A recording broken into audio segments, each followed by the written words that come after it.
믿을 수 없는 일이 일어났습니다. 10살 생일을 맞은 그날, 학교에서 돌아오던 저는 집 근처 들판에서 친구들과 술래잡기를 하고 있었어요. 엄마가 저녁을 먹으라고 부르셔서 집으로 뛰어가던 순간이었습니다. 갑자기 세상이 하얗게 변했어요. 눈을 떴을 때 저는 이미 땅에 누워 있었고 마을 사람들이 제 주변으로 모여들고 있었습니다. 제 왼쪽 다리에서 시선을 떼지 못하는 그들의 표정에서 모든 것을 알 수 있었어요. 그날의 사고는 단 한순간에 제 인생을 완전히 바꿔놓았습니다. 안녕하세요.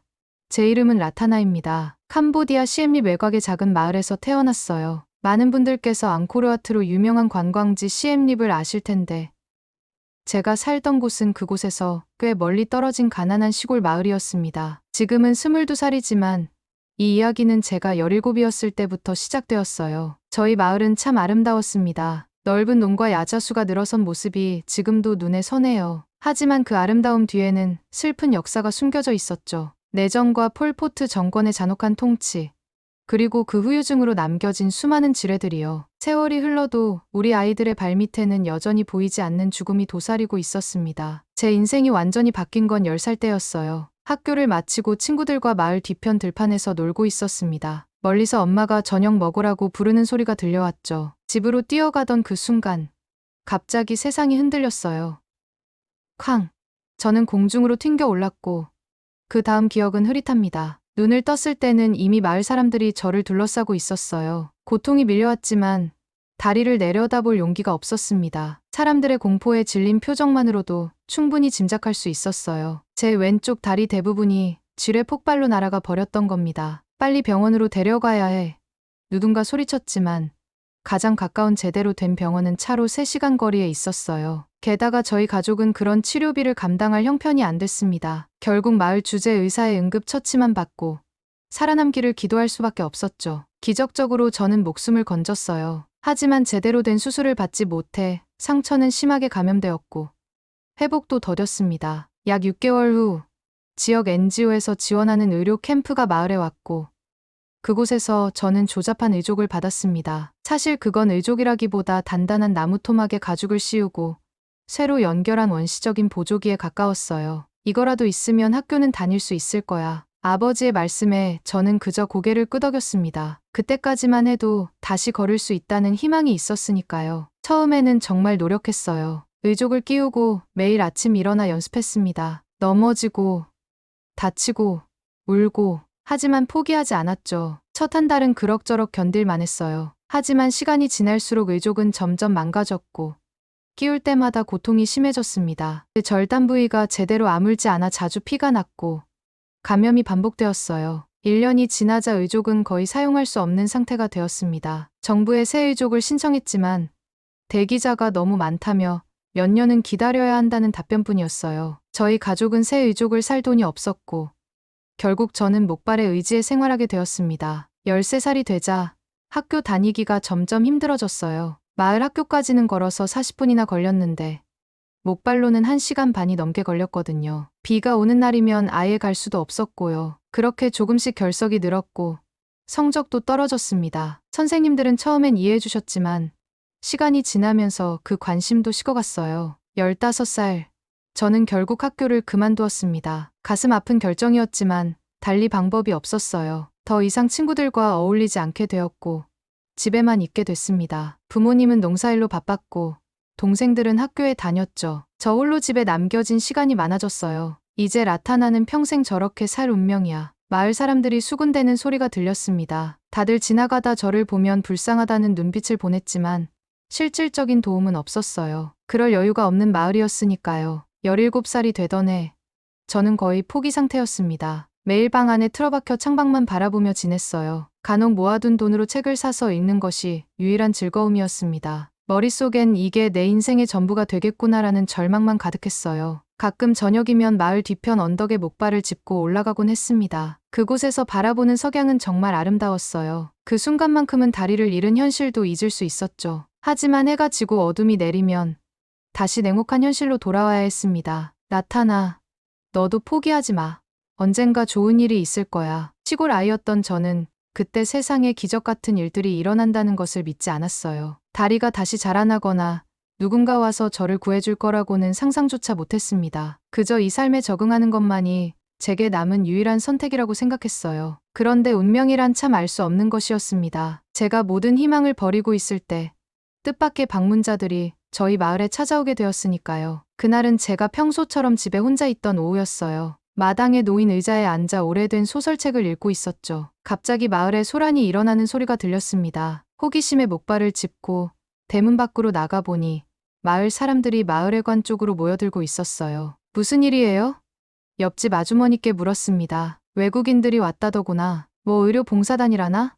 아주머니는 서둘러 회관으로 향했어요. 저도 서둘러 목발을 짚고 따라갔습니다. 한참을 걸어 도착한 회관 앞에는 정말 많은 사람들이 모여 있었어요. 흰색 티셔츠를 입은 사람들이 장비를 내리고 있었고 큰 배너가 걸려 있었습니다. 나중에 알게 된 사실이지만 그건 한글로 쓰인 한국의료봉사단이라는 문구였어요. 조심스레 사람들 사이를 지나 앞쪽으로 나아갔습니다. 그때 한 여성이 저를 발견하고 미소를 지으며 다가왔어요. 그녀는 연한 분홍색 셔츠에 청바지를 입고 있었고 짧은 머리에 친절한 눈빛을 가지고 있었습니다. 안녕하세요?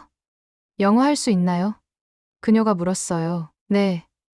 조금 할 수 있어요. 학교에서 배운 기초적인 영어로 대답했습니다. 제 이름은 김선희예요. 한국에서 왔어요. 당신은요? 나타나입니다. 선희 씨는 제 목발을 보더니 표정이 진지해졌어요. 다리에 무슨 일이 있었나요? 저는 간단히 지뢰 사고에 대해 설명했습니다. 이야기를 들은 선희 씨는 동료들을 불렀고 그들 중 한 남성이 영어와 크메르어를 번갈아 사용하며 저와 대화를 시작했어요. 우리는 한국의 HOP 재단에서 왔습니다.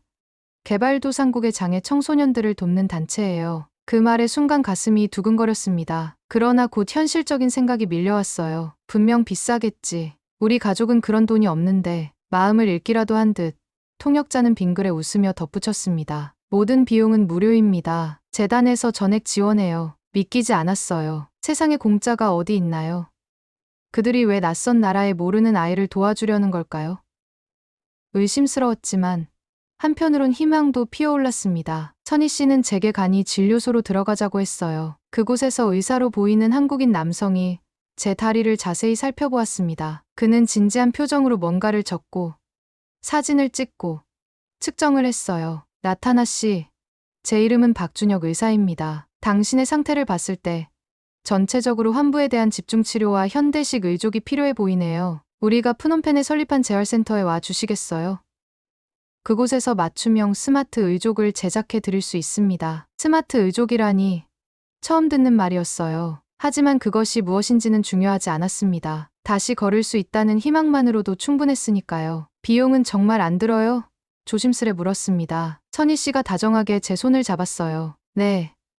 정말이에요. 한국에는 많은 분들이 여러분을 돕고 싶어 후원금을 모아주셨어요. 그 마음을 전하러 왔답니다. 그날 저녁 부모님께 이 소식을 전했을 때 처음에는 그분들도 의심스러워 하셨어요. 하지만 마을 이장님과 교사들이 이 단체가 정식으로 캄보디아 정부의 허가를 받은 국제 NGO라고 확인해 주셨죠. 이장님은 이 단체가 주변 마을에서도 이미 여러 아이들을 도왔다고 말씀하셨어요. 이틀 후 한국 의료팀의 차량이 저희 집 앞에 도착했습니다. 부모님은 제게 작은 가방을 준비해 주셨고 떨리는 마음으로 작별 인사를 나눴어요. 건강하게 돌아와라. 나타나. 내가 다시 걷는 모습을 보고 싶구나. 아버지가 말씀하셨어요. 평소 무뚝뚝하신 아버지의 눈가에 맺힌 눈물을 본 건 그때가 처음이었습니다. 프놈펜으로 가는 길은 멀고 험했지만 선희 씨가 내내 저와 이야기를 나누며 시간을 보냈어요. 그녀는 한국에 대해 그곳의 문화와 사람들에 대해 많은 이야기를 들려주었습니다. 특히 한국이 어떻게 전쟁의 폐허에서 세계적인 경제 강국으로 성장했는지,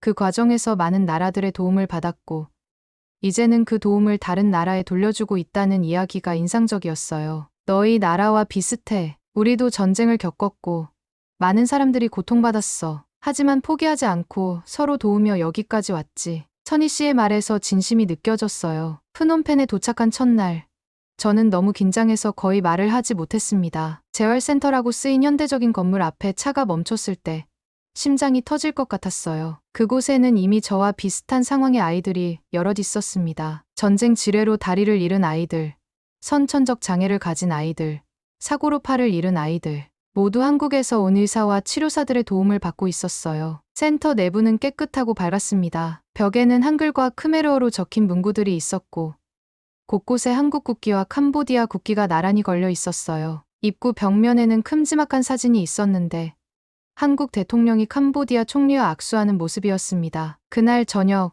저는 센터 내 기숙사에 배정받았어요. 깨끗한 침대, 개인 사물함, 심지어 작은 책상까지 있었습니다. 이런 환경은 제 인생에서 처음 경험하는 것이었어요. 침대에 누워 천장을 바라보며 생각했습니다. 이게 현실일까? 아니면 아름다운 꿈일까? 하지만 이건 꿈이 아니었어요. 다음 날 아침, 제 인생은 정말로 새로운 국면을 맞이하게 되었으니까요. 재활센터 소장인 박준혁 의사는 저와 같은 새 환자들을 모아 환영 인사를 했어요. 여러분, 오늘부터 우리는 함께 새로운 도전을 시작합니다. 힘들 때도 있겠지만 절대 포기하지 마세요. 우리는 여러분이 다시 일어서는 그 순간까지 함께할 것을 약속합니다. 그 말에 저는 문득 깨달았어요. 이분들은 단순히 의족을 주러 온 게 아니라 제 인생을 바꾸러 온 거구나. 그리고 그때부터 저희 새로운 여정이 시작되었습니다. 프놈펜 재활센터에서의 첫날.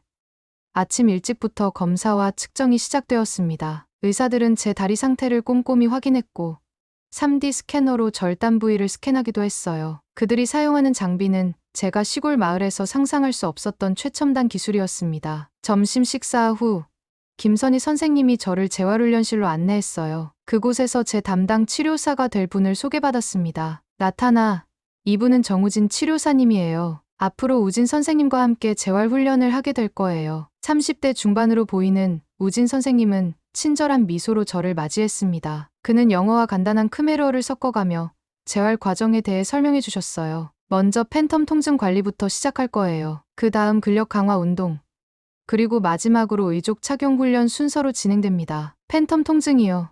생소한 용어에 물었습니다. 네. 없어진 다리가 아직도 있는 것처럼 느껴지는 통증이에요. 대부분의 절단 환자들이 경험하는 증상이죠. 놀랐습니다. 저는 그게 저만의 이상한 경험인 줄 알았거든요. 밤에 종종 없는 발가락이 아프다고 느끼곤 했는데 그게 정상적인 증상이었다니요. 우진 선생님은 먼저 제 다리에 남은 근육을 마사지하고 특별한 운동법을 가르쳐 주셨어요. 생각보다 아팠지만 선생님의 격려에 힘입어 끝까지 해냈습니다. 아프죠? 하지만 이 과정을 통해 근육이 강해지고 의족을 더 잘 사용할 수 있게 될 거예요. 그날부터 하루 2번, 아침과 오후에 재활훈련이 시작되었습니다. 처음에는 너무 힘들어 울기도 많이 했어요. 하지만 같은 병실에 있던 소년 소파가 저에게 용기를 주었죠. 나도 처음에는 힘들었어. 하지만 포기하지 마. 한국 선생님들은 절대 포기하지 않아. 우리도 그래야 해. 소파는 저보다 1년 먼저 센터에 왔다고 했어요. 그는 이미 의족을 착용하고 혼자 걸을 수 있었습니다. 그의 모습을 보며 저도 언젠가는 그렇게 될 수 있다는 희망을 품었어요. 재활센터에 온 지 2주 후 드디어 제 의족 제작이 시작되었습니다. 남기영 기술팀장님이 저에게 스마트 의족이라는 것에 대해 설명해 주셨어요. 나타나, 우리가 만드는 의족은 일반 의족과 달라요. 절단부와 연결된 근육의 미세한 움직임을 감지해서 마치 진짜 다리처럼 움직이게 하는 센서가 내장되어 있죠. 남 팀장님은 제게 태블릿을 보여주며 의족의 내부 구조를 설명했습니다. 정밀한 전자장치와 특수 소재로 만들어진 그것은 마치 공상과학 영화에서나 볼 법한 첨단 기술이었어요. 한국에서는 이런 기술을 어떻게 개발했어요? 궁금해서 물었습니다. 우리나라도 전쟁을 겪었기 때문에 절단 환자들이 많았어요. 그들을 돕기 위해 수십 년간 연구했죠. 이제는 세계 최고 수준의 의족 기술을 가지게 되었고 그 혜택을 다른 나라와 나누고 싶은 거예요. 남 팀장님의 설명에 저는 깊은 감동을 받았어요. 한국이라는 나라가 자신들의 아픔을 딛고 성장해 이제는 다른 이들의 아픔을 치유해주는 나라라니 놀라웠습니다. 일주일 후 드디어 제 전용 스마트 의족이 완성되었어요. 연한 베이지색의 깔끔한 디자인이었는데 무릎 부분에는 작은 태극기와 캄보디아 국기가 나란히 그려져 있었습니다. 자, 이제 처음으로 착용해 볼 차례예요. 김선희 선생님이 말했어요. 가슴이 두근거렸습니다. 우진 선생님의 도움을 받아 조심스레 의족을 착용했어요. 처음에는 이질감이 심했지만 선생님이 여러 조정을 거쳐 편안하게 맞춰주셨습니다. 이제 천천히 일어나 볼까요?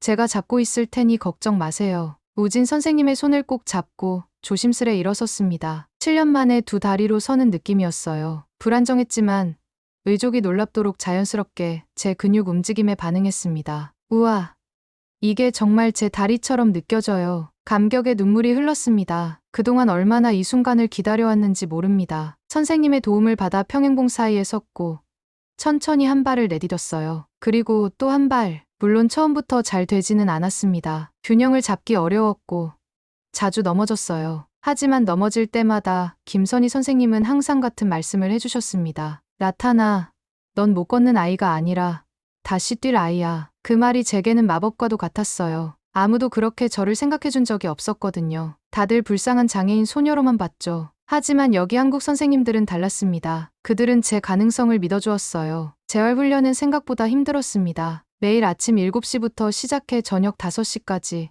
쉬는 시간과 식사 시간을 제외하면 거의 하루 종일 훈련의 연속이었어요. 근력 강화 운동, 균형 잡기, 계단 오르내리기, 울퉁불퉁한 지형에서 걷기. 모든 게 도전이었습니다. 특히 어려웠던 건 넘어질 때였어요. 의족에 충격이 가해지면 통증이 심했고 때로는 피가 나기도 했습니다. 그럴 때마다 포기하고 싶은 마음이 들었어요. 하지만 김선희 선생님은 절대 저를 포기하지 않았습니다. 넘어지는 건 실패가 아니야. 다시 일어나는 연습일 뿐이지. 어느 날은 특히 힘든 날이었습니다. 계단 연습 중에 심하게 넘어져 다리에 상처가 났어요. 너무 아파서 소리내어 울었고 방에 돌아가 이불을 뒤집어 쓰고 더 이상 나오지 않겠다고 했습니다. 그날 저녁 김선희 선생님이 제 방을 찾아오셨어요. 선생님은 조용히 제 침대 옆에 앉아 자신의 이야기를 들려주셨습니다. 사실 나도 어릴 때 교통사고로 다리를 크게 다쳤어. 1년 넘게 병원에 있었고 의사들은 내가 다시 제대로 걷지 못할 거라고 했지. 하지만 포기하지 않았어. 그리고 지금은 이렇게 너를 도울 수 있게 됐지. 선생님의 이야기에 저는 깜짝 놀랐어요. 그토록 밝고 활기찬 선생님이 그런 상처를 가지고 있었다니요. 그때 선생님은 제 손을 꼭 잡으며 말씀하셨습니다. 내가 포기하지 않는다면 나도 절대 너를 포기하지 않을게. 그 말에 저는 다음 날 아침 다시 훈련장으로 나갔습니다. 그리고 그날 처음으로 스스로 10걸음을 걸었어요. 작은 성공이었지만 모두가 박수를 쳐주었습니다. 재활센터에 온 지 3개월째 되던 날 드디어 저는 지팡이 한 개만 의지한 채 센터 주변을 한 바퀴 돌 수 있게 되었어요. 그날은 제 인생에서 가장 자랑스러운 날 중 하나였습니다. 라타나, 너 정말 대단해. 이제 진짜 걷게 된 거야.